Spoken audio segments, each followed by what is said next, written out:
ವೀಕ್ಷಕರೇ, ಪಿಟಿವಿ ನ್ಯೂಸ್ಗೆ ಸ್ವಾಗತ. ಕೆಐಡಿಬಿ ಭೂ ಸ್ವಾಧೀನ ವಿರೋಧದ ಹೋರಾಟದಲ್ಲಿ ಆನಂದ್ ಗುರೂಜಿ ಭಾಗಿ. ಆನಂದ್ ಗುರೂಜಿ ವಿರುದ್ಧ ಕಿಡಿಕಾರಿದ ಕೆಐಡಿಬಿ ಪರ ಹೋರಾಟಗಾರರು ಆನಂದ್ ಗುರೂಜಿ ಮಗ ಜಂಗಮಕೋಟೆ ವ್ಯಾಪ್ತಿಯಲ್ಲಿ ರಿಯಲ್ ಎಸ್ಟೇಟ್ ದಂಧೆ ನಡೆಸುತ್ತಿದ್ದಾರೆ. ಅವರ ರಿಯಲ್ ಎಸ್ಟೇಟ್ ದಂಧೆಗೆ ಅನುಕೂಲವಾಗಲಿ ಎಂದು ಆನಂದ್ ಗುರೂಜಿ ಕೈಜೋಡಿಸಿದ್ದಾರೆ. ಆನಂದ್ ಗುರೂಜಿ ಯಾವುದೇ ಕಾರ್ಯಕ್ರಮಕ್ಕೆ ತೆರಳಬೇಕಾದರೂ ಲಕ್ಷ ಹಣ ತೆಗೆದುಕೊಳ್ಳುತ್ತಾರೆ. ಇಲ್ಲಿಗೆ ಬರೋದಕ್ಕೆ ಎಷ್ಟು ದುಡ್ಡು ತೆಗೆದುಕೊಂಡಿರಬಹುದು ಎಂದು ಕೆಐಡಿಬಿ ಪರ ಹೋರಾಟಗಾರರು ಕಿಡಿಕಾರಿದ್ದಾರೆ. ಕೆಐಡಿಬಿ ವಿರುದ್ಧ ಭುಗಿಲೆದ್ದ ಪರ ವಿರೋಧ ಚರ್ಚೆ. ಒಂದು ಕಡೆ ಕೆಐಡಿಬಿ ಭೂ ಸ್ವಾಧೀನ ಬೇಡ ಎಂದು ಧರಣಿ, ಆದರೆ ಮತ್ತೊಂದು ಕಡೆ ಶೀಘ್ರ ಕೆಐಡಿಬಿಗೆ ಭೂ ಸ್ವಾಧೀನಪಡಿಸಿಕೊಳ್ಳುವಂತೆ ಧರಣಿ ನಡೆಯುತ್ತಿದೆ. ಕೆಐಡಿಬಿ ಭೂ ಸ್ವಾಧೀನ ವಿರುದ್ಧ ಒಂದು ಕಡೆ ಬೈಕ್ ರ್ಯಾಲಿ ನಡೆಸಿ ವಿಧಾನಸೌಧ ಮುತ್ತಿಗೆಗೆ ಯತ್ನ, ಮತ್ತೊಂದು ಕಡೆ ಶೀಘ್ರ ಕೆಐಡಿಬಿ ಭೂ ಸ್ವಾಧೀನಪಡಿಸಿಕೊಳ್ಳಿ ಎಂದು ಆಗ್ರಹಿಸಿ ಉಪವಾಸ ಸತ್ಯಾಗ್ರಹ ರೈತರನ್ನು ಗೊಂದಲಕ್ಕೆ ದೂಡುತ್ತಿರುವ ಕೆಐಡಿಬಿ ಪರ ವಿರೋಧ ಚರ್ಚೆ.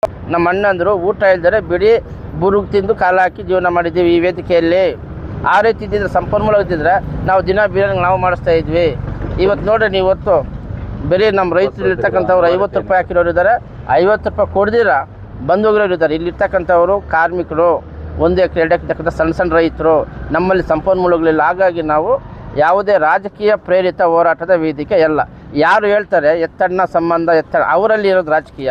ಇವತ್ತು ಕೇಸದ ಕಾರಣ ಕರ್ಕೊಂಡು ಬಂದರು, ಏನು ಮಾಡಿದ್ರು? ಸ್ವಾಮೀಜಿ ಕರ್ಕೊಂಡ್ಬಂದು ಏನು ಮಾಡೋದು? ಇವತ್ತು ಸ್ವಾಮೀಜಿಗಳು ಯಾರು ಆನಂದ್ ಸ್ವಾಮೀಜಿಗಳು ಕರ್ಕೊಂಡ್ಬಂದವ್ರೆ. ಆದರೆ ಇಲ್ಲಿ ಬಂದು ಭಾಷಣ ಬಿಗೋದು, ಮಗ ಹೋಗಿ ಅಲ್ಲಿ ಭೂ ವ್ಯವಹಾರ ಮಾಡೋದು, ರಿಯಲ್ ಎಸ್ಟೇಟ್. ಇದು ಯಾರಿಗೆ ಶೋಭೆ? ಇದು ಯಾರು? ಇವ್ರ ಉದ್ದೇಶ ಏನು? ಬೇರೆ ಅಲ್ಲಿ ತಗೊಂಡ್ಬಂದು ಬಿಡೋದಷ್ಟೇ ಇವ್ರ ಉದ್ದೇಶ. ಇವತ್ತು ಸ್ವಾಮಿಗಳು ಬರ್ಬೇಕಂದ್ರೆ 5 ಲಕ್ಷ ಕೊಟ್ಟರು. 5 ಲಕ್ಷ ಯಾರು ಕೊಟ್ಟರು? ಸ್ವಾಮಿಗಳು ಕಾಸು ಇಲ್ಲದ್ರೆ ಎಲ್ಲರೂ ಬಂದಿರೋ ಉದಾಹರಣೆ ಇದೆಯಾ? ಆನಂದ್ ಗುರೂಜಿಗಳು ಒಂದು ತಾಲೂಕು ಬರಬೇಕಾದ್ರೆ 5 ಲಕ್ಷ ಕೇಳ್ತಾನೆ. ಇಲ್ಲಿ ಬಂದು ರೈತರಿಗೆ ಅಕ್ಷಯ ಪಾತ್ರ ಅಂತ ಹೇಳ್ತಾನೆ, ಅಲ್ಲಿ ಬಂದು ಮಗ ಅದೇ ಅಕ್ಷಯ ಪಾತ್ರ ಕದ್ಕೊಂಡು ಹೋಗ್ತಾವನೆ. ಅಷ್ಟು ಸ್ವಾಭಿಮಾನಿ ಇರ್ತಕ್ಕಂಥ ಸ್ವಾಮೀಜಿಗಳು ಏನೇನು ಮಗ ಅಲ್ಲಿ ಲೇಔಟ್ ಇದು ಜಮೀನು ತಗೊಂಡಿದ್ದಾನ ಆ ರೈತರಿಗೆ ಕೊಡೋಕ್ಕೆ ಸಾಧ್ಯವಾ?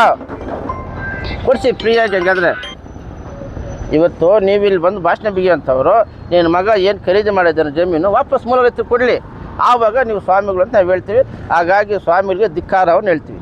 ಯಾರು? ಆನಂದ್ ಗುರೂಜಿಗಳು ಮಾತ್ರ. ಸ್ವಾಮೀಜಿಗಳಿಗೆ ನೀವು ಧಿಕ್ಕಾರ ಹೇಳ್ತಾ ಇದ್ದೀರಾ? ಆನಂದ್ ಗುರೂಜಿಗಳಿಗೆ ಮಾತ್ರ. ಗುರೂಜಿಗಳಿಗೆ ನೀವು ಧಿಕ್ಕಾರವನ್ನು ಹೇಳ್ತಾ ಇದ್ದೀರಾ?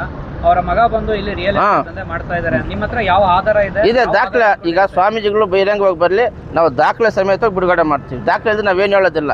ಇಷ್ಟು ದಿವಸ 2 ವರ್ಷಗಳ ಹೋರಾಟದಲ್ಲಿ ನಾವೇನು ಹೇಳ್ತೀವಿ ಎಲ್ಲ ದಾಖಲೆ ಸಮೇತವಾಗಿ ಹೇಳ್ತಾ ಇರ್ತಕ್ಕಂಥದ್ದು.